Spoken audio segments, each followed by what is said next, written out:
What's up, guys? Neil Orfield here, taking a look at Stokastic's MLB DFS Lineup Generator for tonight's main slate. It is Saturday, July 22nd. While you're coming in, please do like the video, subscribe to the channel if you haven't already, and hit that notification button so you can get alerts when our shows go live. If you're on YouTube, if you're just on Twitter, give my tweet a like. Would help me out quite a bit. Would appreciate it. If you have not yet signed up for the Lineup Generator, you can still get it for 50% off your first week by using the link that is in my tweet or in the description of the video. You're going to get Lineup Generator for just $4.48 for your first week. It's still going to be just $8.95 after that. So remains a great deal after that first week.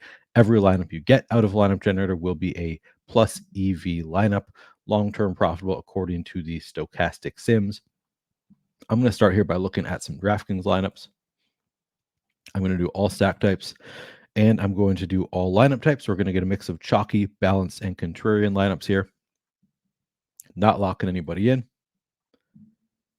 All right, so first lineup we see here is a 5-man Astros stack with 3 one-offs in Willie Castro, Zach Neto, and Tony Kemp as the one-offs. We have Reed Detmers and Zach Wheeler as the pitchers here. Let's take a look in the top pitchers tool first at Detmers and Wheeler. Number 2 and number 5 in the top pitchers tool. So Detmers a 25% chance of being the top 2 pitcher, Wheeler a 20% chance. And then the Astros are only stack in this one. They are 4th on the board with a 12% chance of being the top stack at 10% ownership. So a little bit of nice leverage there on the Astros. All right. This one on the, kind of middling in terms of how chalky it is. This is kind of a nice range here. As long as it's not on the far end of the chalky spectrum, I tend to think it's a good lineup. So this one, not too chalky for me. I like this lineup. I will save that one. So this one, a little bit chalkier. Again, I'm nitpicking. Every lineup that you're going to get out of the lineup generator is going to be a plus EV lineup. So I don't like this one quite as much when it is as chalky as this one is. 164% total ownership, but that's totally nitpicking. Every lineup here is going to be a good one. This one, a 5-man giant stack with a secondary 2-man stack from the Angels, and then Yainer Diaz as a one-off. Logan Webb and Christian Javier are the pitchers. Webb number 1 on the board in terms of top pitcher odds, 25% chance. Christian Javier down an 18% chance of being a top 2 pitcher as well. Then we had a 5-man giant stack, and they are 2nd on the board, 15% chance of being top stack at 14% ownership. So you actually have a little bit of positive leverage here on the Giants. We had a secondary Angel stack. They have a 12% chance of being the top stack on the board. All right, I'm going to save that one. And now I'm just going to go through and save 20 lineups and see what kind of exposures I'm getting. You'll see here that my the chalkiness of my lineups jumps all over the place. The projection kind of stays towards the top. Like to see that. So a lot of fairly chalky lineups showing up as being plus EV today. All right, top of the board in terms of exposure, it is a whole lot of Angels, Bats, and Reed Detmers in there, I guess, as well, the pitcher. And then Dylan Cease breaks into all of these Angels, but a ton of Angels near the top of the board. We have 80% Shohei Ohtani here, 75% Detmers, 70% Zach Neto, and then drops down a bit to 45% Matt Tice, Taylor Ward, Mickey Moniak, Luis Rengifo, Mike Moustakas. A lot of Angels at the top in terms of our exposures. I think I would probably want to spread it out a little bit more on a day like today. Just looking at the top stacks tool, the Angels look good. 12% chance of being the top stack, but it's not crazy good leverage. It's actually a little bit of negative leverage, fairly neutral in terms of leverage. I would probably want to get to a little bit of a more diverse lineup set. So I would probably go back, delete some of these Angel stacks, go find some more contrarian stacks that don't include the Angels. It would probably be my approach here. I don't think I want this much of the Angels. I'm nitpicking. You could play these 20 lineups, you'd be just fine. They're all good lineups independently. It's just taking on a lot of risk if you're playing a bunch of lineups from the same teams.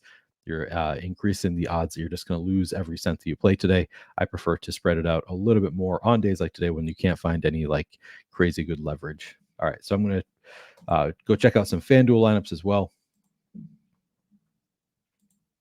Okay, I'm going to do all stack types, all lineup types, not locking anybody in. Now we got Dylan Cease as the pitcher, just one pitcher on FanDuel. You have a 4-man giant stack with it's a 4-2-2 with Giants, Angels, and Mets. Let's take a look at the top stacks on FanDuel.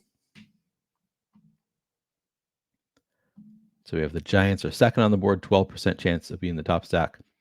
Angels third on the board, 12% chance of being the top stack. And then the Mets fifth with a 9% chance of being the top stack. So 3 of the top 5 stacks in this one. And then we had Dylan Cease as the pitcher. Third on the board with a 9% chance of being the top pitcher on FanDuel. All right, so I'm going to save that one. Now we get Sonny Gray as the pitcher in this one. This is a 4-4 Angels and Astros stack with Sonny Gray. Sonny Gray fourth on the board with a 9% chance of being the top pitcher.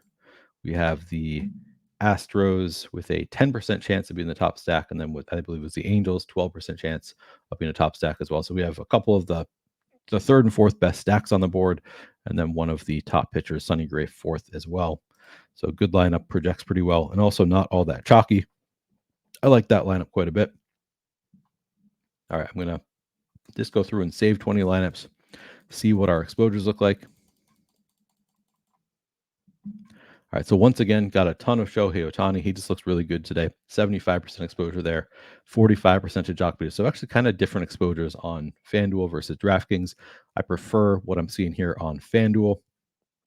A little bit more naturally spread out, which might just be, a sample size thing. Might have been just the luck of the draw of the 20 lineups I got out of DraftKings were a little bit more Angel-centric. This looks a little bit more like what I'd like to see. I'd still probably prefer to get rid of some of these Shohei Ohtani lineups, maybe drop my exposures to Shohei Ohtani a little bit. But overall, I'm much more comfortable with this 20 lineup set where it does appear to be spread out between a few teams here instead of just focused on one stack primarily.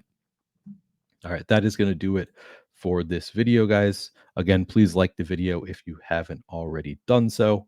Good luck today.